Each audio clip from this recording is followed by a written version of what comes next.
I'm Natalie Brunell for Bitcoin Magazine, and we are following two major stories today. First, Saylor made a big Bitcoin announcement today. We hadn't seen one of those infamous MicroStrategy purchases X amount of Bitcoin tweets in more than 50 days, but this latest announcement feels even more bullish than normal. MicroStrategy, which is a subsidiary of Saylor's company MicroStrategy, has just closed a $205 million Bitcoin collateralized loan with Silvergate Bank to purchase Bitcoin. Now, according to the press release, Silvergate Bank is the leading provider of innovative financial infrastructure solutions and services for the digital currency industry, and the bank has officially issued a $205 million term loan under its Silvergate Exchange Network, SEN, leverage program to MicroStrategy. Now, SEN has only been around since 2020 and has already grown to about $570 million in commitments, which really just shows the increased demand for access to capital and digital assets. Now, this is an interest-only term loan secured by certain Bitcoin held in MicroStrategy's collateral account, and they have a custodian mutually agreed upon by Silvergate and MicroStrategy. Now, under the terms of the agreement, MicroStrategy will use the loan to, of course, purchase Bitcoins, but also to pay fees, interest, and expenses related to the loan, and for MicroStrategy or MicroStrategy's general corporate purposes. Saylor had this to say about the announcement. Quote, "The SEN leverage loan gives us an opportunity to further our position as the leading public company investor in Bitcoin. Using the capital from the loan, we've effectively turned our Bitcoin into productive collateral, which allows us to further execute our business strategy." All right, and the second big story we're following today, this one is really getting under the skin of many Bitcoiners. Climate group Greenpeace and Chris Larsen, one of the billionaire co-founders of Ripple, are campaigning to change Bitcoin's code, saying it needs to become a more environmentally friendly consensus model.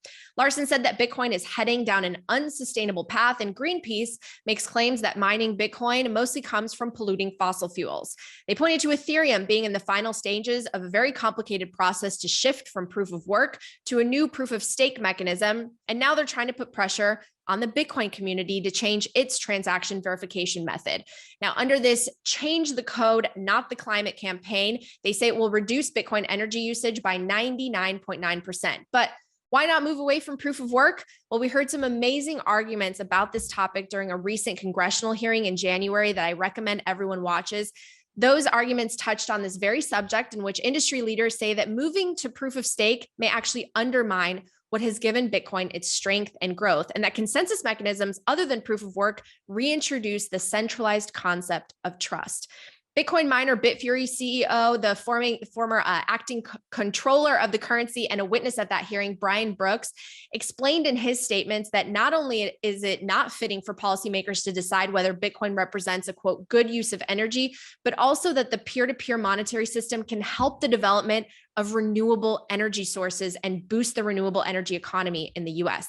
And in fact, the real data shows that more than half of Bitcoin mining energy is derived from renewable sources. So here is how Bitcoin voices in the space are responding on Twitter today. Human rights activist Alex Gladstein said, quote, "The irony of Greenpeace sponsoring a PR attack on Bitcoin is quite painful. Environmental activists face a high threat of frozen bank accounts and deplatforming. Greenpeace has literally been targeted this way before and will need censorship-resistant fundraising tech again." And you can see those headlines that he shared. CJ Wilson said, quote, "So Chris Larsen, the billionaire co-founder of Ripple, parentheses, still under investigation by the SEC, is paying $5 million to take out anti-Bitcoin advertising. At one point, he held 17% of XRP. Any coincidence that he is pushing for FUD advertising? Ripple and their execs still own 60% of the supply." Preston Pysh responded directly to Chris Larsen's post saying, quote, "Chris, I strongly encourage you to fork it. Nothing's stopping you. I'm sure you'll find hundreds of people that will follow your lead. What are you waiting on?" And Pomp with this truth bomb: "Imagine spending $5 million to run anti-Bitcoin ads in newspapers rather than just buying $5 million of Bitcoin. Worst trade of the century." If you understand Bitcoin, you understand these efforts will prove futile, but they still get some clicks from no coiners that we have to work to re-educate. So those are the latest stories. And for more headlines, head to bitcoinmagazine.com. And to get your Bitcoin conference ticket, head to b.tc/conference.